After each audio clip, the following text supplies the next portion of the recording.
Workout for him. Yeah, too. Hey, what's the best pillow? I got one from Amazon that broke in 2 seconds. You know what I'm saying?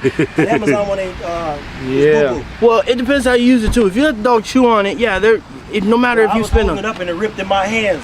I had 2 of them. It ripped in my hands. And I was, I got the dogs up here. Yeah. All right, so if you're gonna be doing that with your dogs, yes, you do not want to go to Amazon.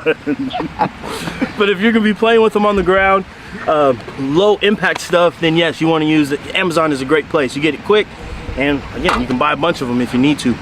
But where are we at right now? This is Elite K9, is one place that I buy a lot of my stuff from, and we've told Jamarcus and Trev about that as well. This is going to be more of a level 3. It's really hard, it's big, it's thick, and this has been broken into, but if you can see, I'm not on this. Yeah, you're good. You can see this part is harder than the part that they've been biting on. So you want to make sure your dog is a tough biting dog if you're going to be getting this level of pillow. So go ahead, sorry, go ahead. It's okay to start with a level 1 and then move up. So I would suggest getting at least 1 level 1, maybe 2 level 2s, and then wait and to buy multiple of the 3s until your dog's ready, because then you're just not going to be using it. So with you, I would get a level 2, okay, because they are older and they know what they're doing already. Gotcha. So you want to build that confidence. Perfect. And then the difference between the jute and the synthetic also. No, he's a baby. So the jute is going to be more of a sleeve material, where the synthetic is going to be more like suit quality stuff. Gotcha. So if you're going to be wanting them to get on a suit eventually, you want to stay with the synthetic versus the jute. Gotcha. Bam, bam. Come if you mix them up, your dog doesn't care what they're biting, and that's going to be more beneficial. Bam, bam. Because when you start doing hidden sleeves and tarps over the suit and stuff like that, you don't want the dog looking for material at all. Gotcha. You just want them, hey, I told you to go bite, go figure it out. Gotcha. But that's levels to that shit. You don't want to start off there. You got to build your dog's confidence up, and when they're ready, basically they'll let you know. Okay. Hey, is this rolling? So we've got Stan here. I've spent a lot of times with Jamarcus over the years, and he does a terrible job at communicating, and he's learning how to do better. Here's the thing, he's with the dog trainer, man. He's got 3 dogs. You got 3 dogs with you? Yeah. 3 dogs with him, and none of them are great dogs, to be clear. And he's got the dog trainer here. You should be asking him, what can we do? What should we be building in each one of these dogs? He should come with a list. And trust me, one time, I'm gonna tell you a story. Jamarcus rode with me to Kansas City about 16 hours.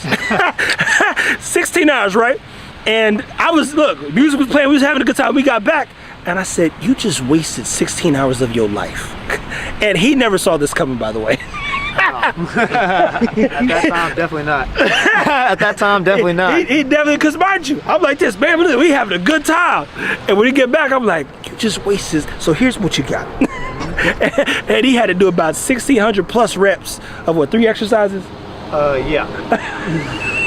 A piece, because he wasted 16 hours in the car with probably one of the smartest people on earth. Now, I say that respectfully, not humbly. Smart people are not people who you know are smart. Smart people are smart enough to put somebody in a position to be successful, to be clear. That's the part people don't understand. If I'm smart, the key to being smart is me knowing I don't have to be the smartest in the room. See, smart people, the ones who tell you they're smart, they're like, everybody needs to know who I'm such. I'm like, there. I go in this corner, be the most powerful person in here, and put that person up, and he still be worth $100 million. Now, I probably tripled my profit, because if I gave him 100 mil, trust me, I saw 10 times the investment. But point is the smartest person in the room is not the person that you see, it's the person you don't see. That's what intelligence is. So when I'm investing in Jamarcus and even Stan and working through their communication and challenging them, it is not because I need to be at the limelight, it's because I need them to be better men. That's the whole point. So even when I'm giving them a hard time, it's because, look, I've seen him here. This is at ground level. I've seen him at the ground and he couldn't get it. Took some time away, he got above the ground. And now I'm trying to take him to the moon. That's a Herculean task for 9 out of 10 humans, to actually even see their value and even more importantly, do the work, because most people don't want to do the work, right? So when I'm giving them a hard time, it's like, yo, you got to keep challenging the opportunity life provides, because we do this, what, once a week? So if we got Stan once a week, and he has a lot to learn. I speak dog, and like I tell people, I'm not training your dogs. I know I do with my dogs. That's it, that's all. And the truth is, I don't spend enough time with the dogs, but I've got a lot going on. I got a lot going on, and trust me, I wish I could spend more time, but even a little time is better than no time. And at the end of the day, as I repeat, I got 10, 15 years with these jokers, so I got time is how I look at it. And we built enough communication for them, for me to trust them, and us to trust him. So now we're gonna bring out one of the dogs that he wants to work with. What are some things that you'd want? Sleepy gummies. You don't want Oh man, they got the sleepy gummy. They fell out. He gonna go to sleep. That's for dang sure. What are some things that you could learn from Stan today with the 3 rejects you have? Oh, absolutely. I'm playing. They're not rejects. They're great dogs. So each of them individually. So I know Tut, we still got to work on confidence building, and of course our communication, and just continue to build that bond. So just things like that. Gia, her specifically, she just, like you said, she just needs more time. She has a lot of energy that needs to be dispersed. So getting her to channel that, and probably be a little more fine-tuned when it comes to listening, that part with her, and then Nala all around just kind of fine-tuning her, because she's now has that ability to get on the sleeve now, so really starting to tighten up her communication skills as well. So those are the primary things I want to work on with each of them individually. Okay.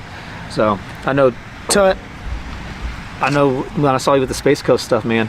I thought that was like, you know, Tut would be the perfect dog to prep for that. Yeah. So I really want to build him up, build his confidence up, because I know he's smart enough to take him down that road as well too. So just a little primer there. So let's go get Gia. Yep. Go get Gia. Bring the hardest hit dog out first. Yeah. Work your way backwards. My grandma used to say she cleaned houses. Work your way out of the room. People say, "Hey, I don't know where to start." I said, "Where's the toughest part?"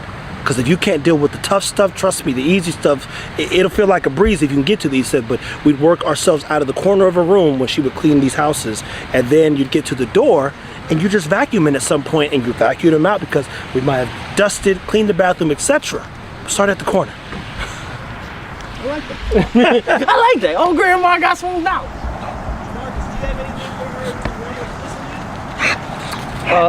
She'll get on this pillow. I got rope in there as well too. She'll use the ball, and she's very toy driven all around. Is she food motivated? Yeah. All right. So if you want to get more control, and in this case, I'm about to put Bam Bam up today. Bam Bam, what's up, G? Yeah, he's motivated. So if you want to get more control, you want to have a low stimuli reward. When she sees the tug, she's not processing it. So you want to go back to food if you're trying to teach something. Gotcha. Because it's just like if you're in class and some big booty on the video, you're not paying attention to no math or whatever, right? No, yeah. That's your big stimuli. But if it's like, okay, we're in class, we're gonna do this, I need to do A, B, and C. So that's what we need to do with her. So I got some treats in my pocket. Boom. So she's food motivated. Yeah, oh yeah. So what does she know already? She can heel. With me guiding her, she'll sit. Well, hey. Here's some more. Thank you. Show me. Yeah, I got you. Switch these pockets out. Come here, Gia. Come here, Mama. Sit. Hey. Gia. Heel. Stan, talk a little bit too about being discouraged. If you're a good read on people, you can see when Jamarcus is frustrated. he doesn't wear it well. He's like, oh, this joke ain't listening. Jesus, come on now, do what I say. And you can see it in his face. He's like, oh man, dang. And that happens a lot of times, because even when Nina was at the park with us, she was like, I can't get her to, can you tell me? And then you was like, and I was like, damn, I bet that sucks, doesn't it? Watching him do 2 seconds worth of work, and she just like back in that state of whatever. So what do you encourage people to do to stay encouraged when their dog has maybe a bad moment? For in their eyes, like, oh, I didn't listen. Bro, that ain't the worst thing in the world. Probably took you 45 years to listen. Yeah.